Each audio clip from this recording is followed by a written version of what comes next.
infatti la mia vita era già. Sous les lumières éclatantes du XXe siècle, elle incarnait la beauté absolue et une force de la nature que rien ne semblait pouvoir briser. On l'appelait affectueusement la Lolo, la femme la plus belle du monde qui a fait chavirer le cœur de la France et de l'Italie entière. Bienvenue à tous sur votre chaîne Icônes et Silence, le lieu où nous soulevons le voile de velours pour découvrir les vérités nues derrière les légendes immortelles. Aujourd'hui, nous allons vous raconter une histoire qui dépasse la fiction, celle d'une déesse du cinéma qui a fini sa vie non pas dans la sérénité d'un palais, mais au cœur d'un drame familial déchirant qui a secoué l'Europe. Imaginez une femme qui a tout possédé, la gloire, la fortune et l'adulation des foules, mais qui, au crépuscule de sa vie, s'est retrouvée prisonnière de sa propre richesse. Quelques mois seulement avant de nous quitter, Gina Lollobrigida est apparue sur les écrans de télévision, non plus comme la star invulnérable d'autrefois, mais comme une femme blessée, les yeux embués de larmes, pour lancer un appel désespéré qui a glacé le sang de ses admirateurs. Elle a brisé le silence pour révéler le secret le plus douloureux de son existence, une vérité qu'elle avait longtemps gardée pour elle par pudeur et dignité. D'une voix tremblante mais déterminée, elle a avoué au monde entier qu'elle se sentait humiliée et dépouillée de sa liberté, non pas par des étrangers, mais par ceux qui portaient son propre sang. Comment une icône mondiale a-t-elle pu se retrouver dans une telle détresse, forcée de se battre devant les tribunaux contre sa propre famille pour défendre son droit à vivre et à mourir en paix? Quels sont les événements et les trahisons qui ont poussé cette mère à déclarer publiquement qu'elle avait été traitée comme une criminelle dans sa propre maison avant de rendre son dernier soupir? Gina a laissé derrière elle un testament explosif et des confessions qui ont mis à nu la cupidité de son entourage, mais pour comprendre la profondeur de cette ultime tragédie, il nous faut remonter le temps bien avant les scandales et les procès, à une époque où elle n'était qu'une jeune fille pauvre avec des rêves trop grands pour son destin.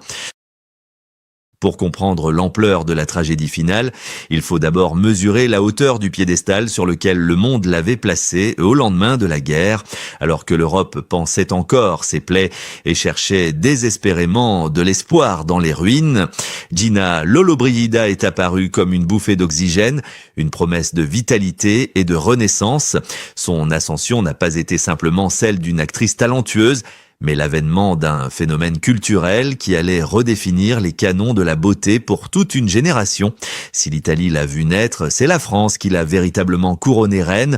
Le public français, exigeant mais passionné, a succombé instantanément au charme de cette brune incendiaire lorsqu'elle a partagé l'affiche avec le légendaire Gérard Philippe dans Fanfane la Tulipe.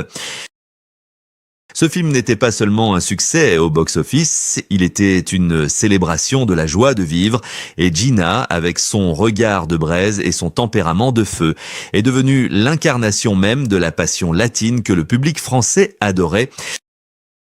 Chaque apparition de Gina déclenchait des émeutes d'admiration, les foules se pressant juste pour apercevoir celle que l'on surnommait désormais la Lolo. Mais c'est sans doute son rôle d'Esmeralda dans Notre-Dame de Paris qui a gravé son nom en lettres d'or dans l'histoire du cinéma, en incarnant la bohémienne imaginée par Victor Hugo. Elle a donné vie à un fantasme littéraire avec une sensualité brute et une innocence désarmante qui ont captivé les spectateurs du monde entier. Dans sa robe rouge déchirée, elle n'était plus seulement une actrice jouant un rôle. Elle était devenue l'Esmeralda définitive, éclipsant toutes celles qui avaient tenté de l'incarner avant elle. À cette époque, elle était plus qu'une star, elle était un monument national. Une ambassadrice de charme qui traversait les frontières et les barrières linguistiques d'un simple battement de cils. La presse internationale la qualifiait alors de « femme la plus belle du monde », un titre qui était à la fois une consécration suprême et, sans qu'elle le sache encore, le début d'une malédiction dorée. Elle était le symbole d'une féminité triomphante, une artiste accomplie qui savait sculpter et photographier. Mais l'industrie du cinéma préférait souvent ne voir en elle qu'un corps sublime, une muse silencieuse destinée à orner les couvertures de magazines. Sous les projecteurs aveuglants des années 50 et 60, Gina Lollobrigida semblait intouchable, vivant un conte de fées éveillé où chaque désir était un ordre et où le monde entier était à ses pieds. Cependant, derrière ce sourire éclatant qui faisait vendre des millions de journaux, l'air commençait déjà à se raréfier. Être une icône mondiale exigeait un sacrifice permanent, car l'industrie du rêve est une machine vorace qui ne dort jamais. Alors que le public ne voyait que les diamants et les robes de haute couture, Gina commençait à ressentir le poids écrasant de sa propre image, une image qu'elle devait maintenir parfaite à tout prix. Jour après jour, elle ne savait pas encore que cette gloire si douce au goût cachait en son sein les germes d'une solitude profonde et que les loups qui rôdaient autour de sa fortune commençaient déjà à affûter leurs crocs dans l'ombre de son succès éclatant. Pourtant, il existe une loi cruelle dans l'univers des étoiles, plus la lumière est vive, plus l'ombre qu'elle projette est sombre et insondable. Alors que le monde entier enviait la vie de Gina Lollobrigida, la réalité derrière les portes closes de ces villas somptueuses était bien différente de celle des magazines sur papier glacé. La célébrité, cette amante capricieuse, a commencé à exiger son dû, transformant peu à peu la vie de l'actrice en une cage dorée dont elle ne possédait pas la clé. On oublie trop souvent que derrière le sexe symbole mondial se cachait une femme dotée d'une sensibilité artistique profonde, une âme de sculptrice et de photographe qui aspirait à être reconnue pour son esprit et non seulement pour ses courbes, mais l'industrie du divertissement, dans son cynisme implacable, a souvent refusé de voir au-delà de son apparence, la réduisant à un produit de consommation de luxe, une image à vendre plutôt qu'un être humain à écouter. Les années de gloire furent aussi des années de solitude vertigineuse. Gina s'est retrouvée entourée d'une cour de flatteurs, de producteurs et d'agents qui voyaient en elle une mine d'or inépuisable. Elle a dû naviguer dans un monde d'hommes puissants qui pensaient pouvoir tout acheter, y compris son affection. On lui proposait des contrats mirobolants, des bijoux inestimables et des châteaux. Mais ce qu'elle cherchait désespérément, c'était une sincérité qui semblait introuvable dans ce milieu artificiel. Elle a confié un jour avec une amertume poignante qu'elle avait eu beaucoup d'amants, mais qu'elle n'avait jamais trouvé le véritable amour, celui qui ne demande rien en retour. Cette phrase résonne aujourd'hui comme un présage funeste, car c'est précisément cette soif d'affection qui allait plus tard ouvrir la porte au plus grand malheur de sa vie. Même au sein de son foyer, la frontière entre l'amour et les affaires devenait floue, créant des fissures invisibles mais profondes. Son mariage avec Milko Skofic, qui était aussi son manager, a fini par s'effriter sous le poids des pressions professionnelles, laissant Gina seule face à son destin de star, et elle travaillait sans relâche, enchaînant les tournages et les voyages, sacrifiant sa jeunesse et sa tranquillité pour bâtir un empire financier colossal. Mais personne ne l'avait prévenu que cet argent, gagné à la sueur de son front et par la grâce de son talent, deviendrait un jour l'arme que l'on retournerait contre elle. Elle était la Lolo, la femme que tous les hommes désiraient, mais le soir, une fois les projecteurs éteints et le maquillage retiré, elle se retrouvait souvent seule face au silence assourdissant de ces grandes demeures vides. C'est dans ce terreau de solitude et de méfiance que les graines de la tragédie future ont été semées, car lorsque l'on est une icône isolée sur son sommet, on devient une proie facile pour ceux qui savent murmurer des mots doux pour mieux dissimuler leurs intentions. Le destin s'apprêtait à lui porter des coups bien plus violents que les critiques de cinéma, et l'un des pièges les plus cruels allait se refermer sur elle, non pas sur un plateau de tournage, mais dans l'intimité de sa vie privée, là où elle se croyait enfin en sécurité. Alors que l'icône entrait dans l'hiver de sa vie, pensant jouir d'un repos mérité, le destin lui réservait un scénario digne de ses films les plus dramatiques. Mais cette fois, il n'y avait aucun réalisateur pour crier « coupé ». Le premier coup de poignard est venu d'une histoire d'amour qui s'est transformée en un thriller judiciaire grotesque.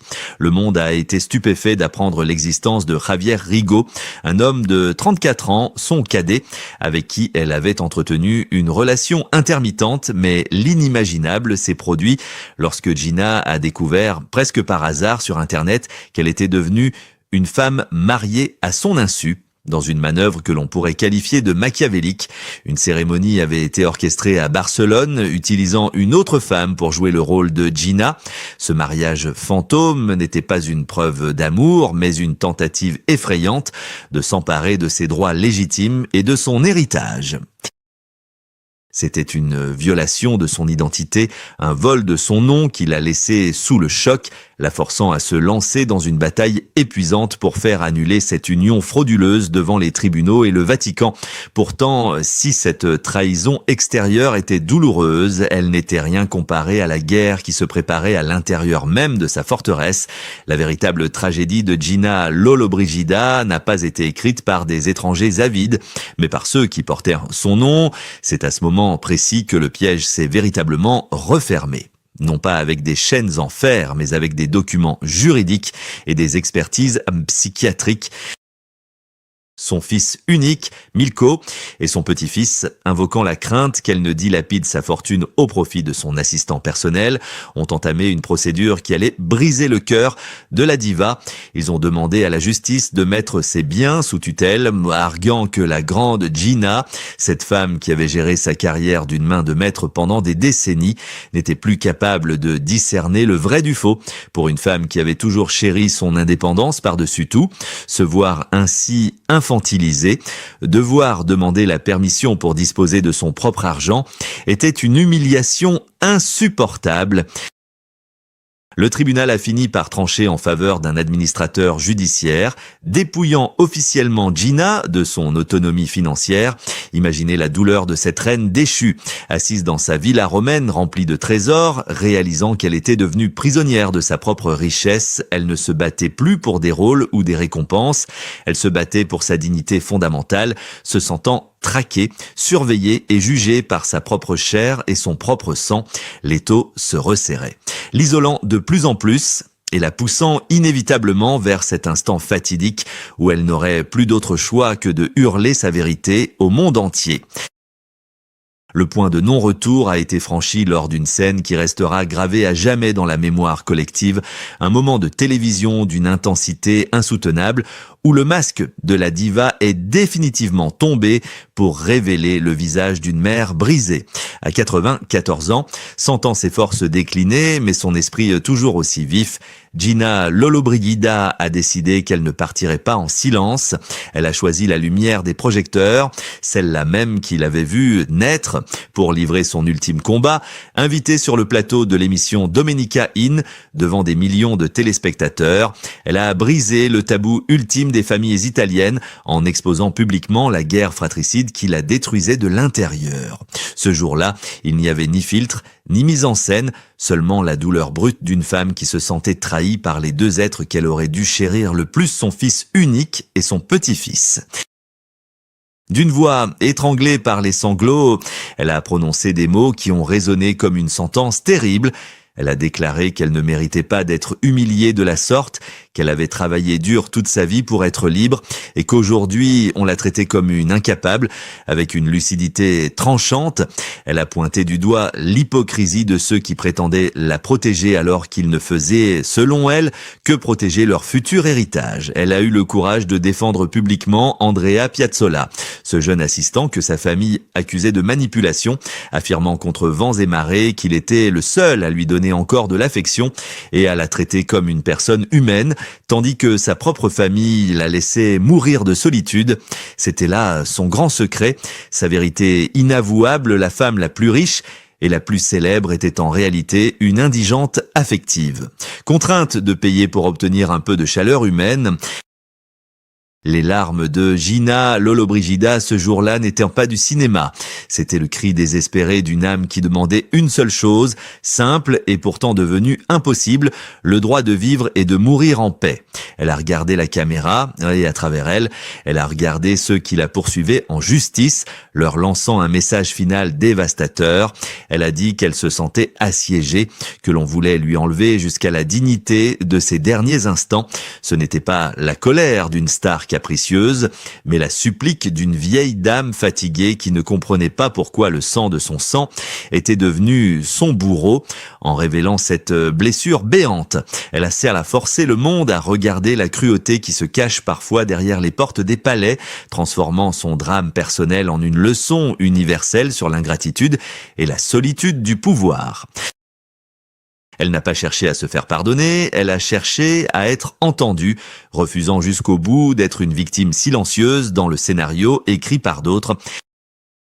L'histoire de Gina Lollobrigida dépasse de loin le cadre du cinéma ou des chroniques mondaines. Elle résonne en chacun de nous comme un avertissement solennel sur la fragilité de la condition humaine face à l'argent et au pouvoir. Au terme de ce voyage tumultueux, une question obsédante demeure: à quoi sert-il d'avoir conquis le monde entier si l'on ne peut trouver la paix et la sécurité dans son propre foyer? Le destin tragique de cette icône nous force à regarder en face une vérité dérangeante sur notre société, une société qui adore ses idoles lorsqu'elles sont jeunes, belles et productives, mais qui détourne trop souvent le regard lorsqu'elles deviennent vulnérables et qu'elles crient à l'aide. Gina n'était pas seulement une image sur papier glacé ou un trophée à exposer, elle était avant tout une femme qui revendiquait le droit inaliénable de disposer de sa vie et de ses biens jusqu'au dernier souffle, refusant obstinément d'être réduite au silence par ceux qui voyaient en elle un compte en banque plutôt qu'une mère. Son ultime combat n'était pas pour un rôle dans un film, mais pour sa liberté fondamentale, et c'est peut-être là sa plus grande performance, celle d'une résistance farouche et digne face à l'ingratitude. Elle nous laisse un héritage complexe, tissé de lumière éblouissante et d'ombre profonde, nous rappelant que derrière chaque légende immortelle se cache un cœur qui bat, qui saigne et qui peut se briser comme celui de n'importe qui. Aujourd'hui, alors que les projecteurs se sont éteints pour toujours sur la Lolo, nous espérons qu'elle a enfin trouvé ailleurs cette sérénité absolue qu'elle a tant cherchée sur Terre et que les hommes lui ont refusé. Nous ne retiendrons pas seulement d'elle sa beauté éternelle ou ses films inoubliables, mais aussi ce courage final, cette voix qui a osé dire non quand tout le monde voulait qu'elle se taise. C'était l'histoire d'une femme qui voulait simplement être aimée pour ce qu'elle était et non pour ce qu'elle possédait. Merci de nous avoir accompagnés dans ce voyage émotionnel sur Icônes et Silence. Si cette histoire vous a touché, n'oubliez pas de vous abonner et d'activer la cloche pour ne pas manquer nos prochaines explorations, car chaque légende a ses secrets enfouis et nous serons toujours là pour les raconter avec vous.